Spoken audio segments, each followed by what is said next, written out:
Okay, hi everyone. I'm really sorry about my absence last week.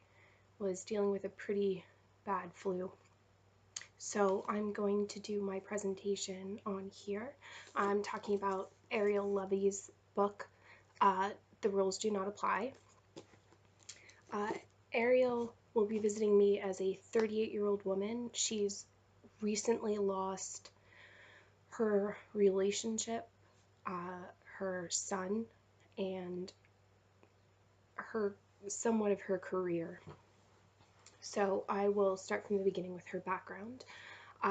Ariel was born in Larchmont, New York, to Jewish parents. Her mom was a first generation American and really had a lot of the values from old world Jewish culture. She really instilled in Ariel that she could never be dependent on a man. Really plugged that and encouraged her to be adventurous, as did her father. Her dad would play adventure games with her. She was never really interested in playing house or traditional female play. She was an only child as well, so she was really doted on by her parents, although her mom was more dutiful about it. She often liked to play the martyr. Um, and her father was a copywriter for minor activist groups. And so her being alone, she didn't play that well with other children, didn't really understand how they played. She was much more of a loner and enjoyed that. Um, and this led into her love of journaling. She started when she was 8 years old, and she compares her journal almost like someone would to God. It was something that was always there with her, that would listen to her thoughts. And so that kind of led her into her career of being a journalist, and eventually working for the New York Times as an on assignment reporter. So both of her parents really helped her with this feeling of self-reliance and competence, and that was always very important to her and where she found a lot of safety. She didn't have a really tumultuous coming out story. In fact, she doesn't really mention much about it. Never really considered herself gay, even after she marries a woman. And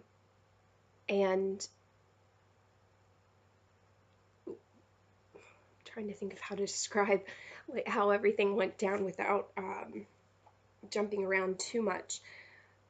So she started journaling young. By 28, she became a staff writer for the New York Times. Around this time, she fell in love with a woman named Lucy, who is a decade older than her, very established, very ambitious. Lucy had her own company working with solar panels, had people working under her, owned her own home in San Francisco, and actually was already in a relationship when Ariel met her. They had had an affair, an emotional affair, were writing emails back and forth regularly over the course of about 2 years, until Lucy left her partner for Ariel. They moved in together and soon after got married. Throughout this whole time, Ariel brought up the idea of monogamy many times to Lucy, and Ariel's reluctance with monogamy. She didn't really believe in it. This is all really based in her experience, Ariel's experience with her own mother. Growing up, her mother had what Ariel called a special friend. His name was Marcus. He was a tall, Ariel called him a breathtaking figure, African American man that her mom had a relationship with in college. Her father knew him as well. They'd known each other since the 60s. And he just continued to have a strong presence in Ariel's mother's life. He he had his own family. He had children and a wife living in upstate New York, but he would come to dinner with their family frequently, take them on trips, and was her mother's behavior changed dramatically when Marcus would visit. Um, Whereas her mom was normally very organic, there were no processed ingredients allowed in their home. She was very suspicious of authority. Um, and again, those really tie back into her immigrant upbringings of um, not trusting authority and making sure that you're okay on your own, um, because things can be taken from you. Um, so Marcus played a big part in Ariel's upbringing because she saw her mother's behavior change when Marcus was around. And as she grew, she learned to be more suspect of their relationship. Um, So when normally her mom was pretty rigid, and had more of a martyr aspect to in her way of um, being in the family, when Marcus would come, he would bring all sorts of gifts, treats that her mother normally would never allow. Her mom would be pouring soda for everyone, which was very abnormal. She was giddy, she dressed differently, um, and Ariel soon learned to see Marcus as a threat to both she and her father, though her father never outwardly had any opinion about the relationship with Marcus, and I got the impression he was kind of diminutive. Um, she describes him as a short Jewish man, and that is nothing like what Marcus was. Um, she doesn't really reference her parents having problems, though eventually her dad does take a job in DC, and she and her mother don't follow him. And during that time, Marcus comes over more frequently. Her mom starts to change even more. Clearly, her dad is feeling that stress. He snaps at work and is fired. This allows her mother to reiterate the idea of never being dependent on a man because they can't follow through. And that was kind of the end of their marriage. Her mom continued on without them. They got a new home in Westchester, and her dad stayed in DC. Um, Her mother continued her relationship with Marcus for a while, and this is when Ariel's about a teenager going through high school, and through Ariel's relationships with men at the time, or with boys at the time, she realized that her behavior, her style, the way she dressed, her interactions were really based more on how she saw her mother with Marcus than as she saw her mother with her father. She wanted to be that giddy, happy person that was impulsive. Um, and so that really shaped how Ariel um, acted in relationships, even starting as a young teenager. Eventually, she was growing up, got an early job at the New York Times, and that's about when she met Lucy. So Lucy's image was pretty intoxicating because she was everything her mom taught her to look for. Um, Irreverent, boisterous, ambitious, um, and unattainable at the time. Um, let's see. During this time, Ariel started accepting posts abroad. One of her most momentous trips for her in her life was going to Africa, um, and doing a story there. She chased down an Olympic runner who was a woman who was getting a lot of press for being androgynous. She was a larger black woman who was dominating the track and field sport and was being pressed by the Olympic Committee as well as her own country of Libya to allow people to see her go to the bathroom and take blood tests to assure that she was female. And once Ariel finally talked to her, she realized how insignificant gender and really overall opinion was to how one lives their life, how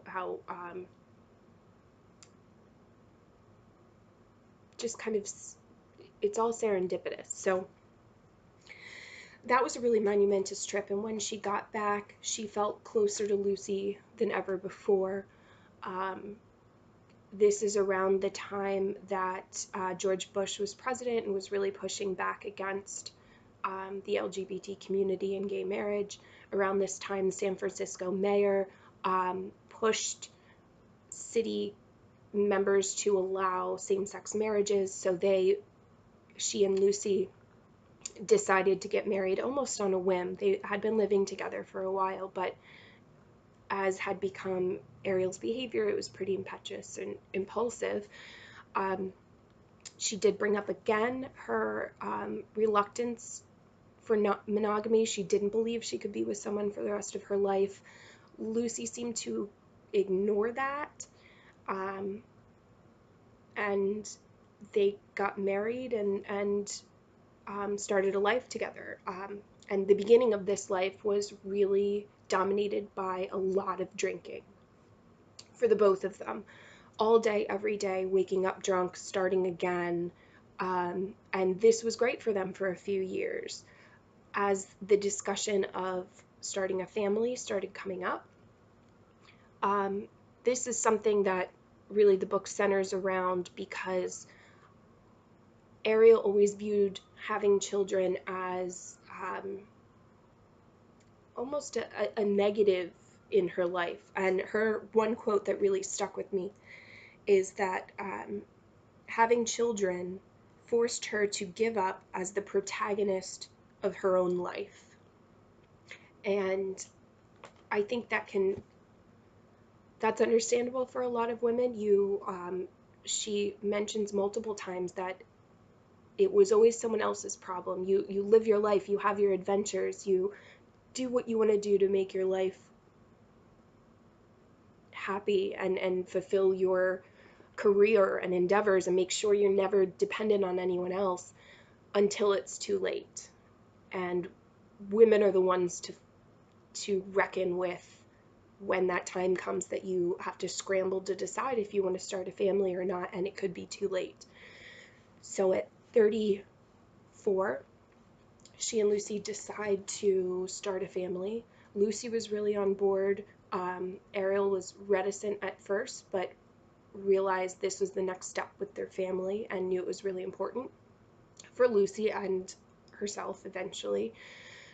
There was no question whether she would be the one to carry the child. Lucy was, as she called her, predominantly butch, very obviously butch. Lucy did the hard labor in the house, raked the leaves, carried out the trash, painted the rooms, built their garden, and Ariel was more of their social secretary and housekeeper and much more of the traditional feminine role in their relationship. And she was happy with that. And she also sources the fact that she never identified as gay. It was more about the person she was with. So during this time, they find a really good friend who they're going to use his sperm. He has a lot of money. It's a perfect situation. He's super on board. He wants to be a part of it. And they do in vitro, and Ariel gets pregnant and is super excited. Everyone's excited. Lucy seems excited. And then things start to unravel. As Ariel, of course, starts to change dramatically, as she's pregnant, she realizes there's another life. There's a whole nother area of her life that she's never experienced, and this new person inside of her that not just the fetus, but her own personality is changing, and what she wants in the future and what she's expecting of her spouse, and is becoming more introspective, whereas Lucy is feeling abandoned, cut out of the process, since it's the best friend's sperm and Ariel's egg, and Lucy can't really find her place. And this is where her alcoholism starts spiraling out of control. They have multiple fights about it. Lucy begins to lie about her behavior, is acting very strangely, disappears for hours, is very unpredictable, and can be extremely cruel. And Ariel starts to detach. Um, she was never really taught to hold on to anything when it got hard. There was always something better, something newer, just like her mother had with Marcus, and these little blips of joy in what she saw as a mundane life. That's what Ariel knew to do. So she, at 3 months pregnant, accepted an assignment in Mongolia. After about 2 weeks there, she started having cramping and went back to her hotel room and ended up delivering her son. Obviously much too early. I think she was about 4.5 months pregnant.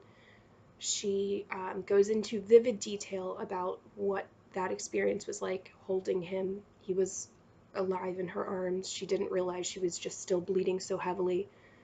Ended up having to physically rip the umbilical cord out of herself and crawl to a phone to get help. She was rushed to a Mongolian hospital, but her son didn't make it. And this is where the rest of the climax happened. She mentions multiple times these insidious tiny moments that build to essentially ruin your life or to turn it upside down. And Lucy's drinking and their lack of communication during that time, her lack of interest in Lucy's life whatsoever. She really just detached from Lucy, and they had no real personal relationship during this time, and also her choice to essentially run away. So after losing the baby, she's basically returned to her hotel room. It's still an absolute mess. She has to, clean it up herself, and this leads her to a point of grief that she's never really recovered from. In the months after the stillbirth, they find out it wasn't because she flew. She had an abnormal ectopic pregnancy that happened in 1 every 10,000. There was nothing she could have done, but she still harbors so much guilt over the fact that she accepted this assignment even though doctors told her she was fine. She did everything she was supposed to do. She felt completely responsible for losing the baby. And once she gets home, she finds that Lucy has spiraled completely out of control. At this time, Ariel has nothing left to give her. She is so alienated in her own grief that she's more just angry at Lucy and has no interest in interacting with her. So when Ariel gets to me, my main goal is going to be to deal with her grief and help her with forgiving herself. Her marriage is now over. Lucy has gone to rehab and is in recovery, but they both realize that their relationship can't be salvaged. And now Ariel has to reevaluate what her life is going to be and what she wants from it. And so our big part of treatment is going to be a lot of unconditional positive regard. I would really like to bring her mother in to kind of get her perspective on that with Ariel, and have her give more of a support and a lens as to what was going on in her own life and how that affected Ariel, and how Ariel is mimicking some of that behavior later. So this is more going to be, it's going to be a longer process of therapy to just keep bolstering her confidence, and to get that feeling of competence back that she had as a child, that she valued so much and built her career off of, in her self-identity, that she feels completely robbed of now that she's lost her child and feels like she has no control anymore. So most of the work is just going to be based on um, helping her forgive herself, and realizing that if she does want another child, that is still a possibility, that her life isn't over, that there is more for her to do, and also to help her with these needs to almost self-sabotage. She had a brief affair during her relationship with Lucy, with an ex, email affair. It was very brief. Lucy felt that and used that as an excuse to keep drinking, but still Ariel's reflex when things get hard in her own relationship is to triangulate and go elsewhere, to hide, to run away. And so that's going to be a big issue as well, as how to learn to stay and deal with the issues and be brave, and be cognizant of what got her here, so that she can appropriately make better decisions in the future. And whether that means being alone or starting a new relationship with a woman or a man, just knowing what she wants and being confident in that will be of utmost importance. So the therapeutic ambiance that I want to create is one of acceptance, understanding, compassion. She's used to beating up on herself, and we want to change that inner dialogue.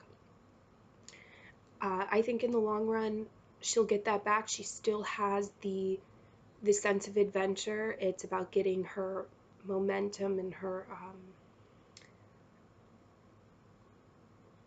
just will back, and being able to not separate the death of her child and relationship, but to appreciate it and take what it's given her as a person and build on that.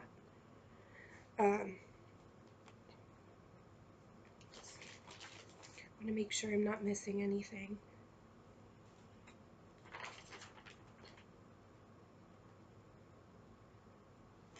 Oh, I also think bringing Lucy in may be really beneficial. They still had a good relationship at the end of their book, and they do feel like family to one another. So I think it's important. Lucy was such a major part of her life and was there during this trauma. So bringing her in would be really important, and also maybe for some healing between the both of them. There was so much anger involved on both sides. But to mend that relationship a bit so that Ariel feels some kind of anchor, to someone understands that she isn't so alienated in her grief, I think will be really important. And for her to know that she still can be independent and a mother, and important, and still really valuable. So that would be my major plan. The book focused mostly, it was mostly surrounding her trauma, and trying to recover from that, though the book ends without really any resolution. So I would love to see how therapy would go with her, with especially bringing in some family members. As a family therapist, I think that's really important, and I think there are questions that won't be answered the same way if the other person's there. And I'd love to see, her mother's opinions on her choices and what her mother wished she could have done differently, or if her mother is surprised by the impressions that Ariel got from her mother's life. Um, Her dad sadly passed away of prostate cancer a few years ago, but they had a wonderful relationship. He had remarried. She had a great relationship with his wife. Um, so I think Lucy and her mother would be the most important to get in the room. Okay, I hope you guys have a great summer. Thank you.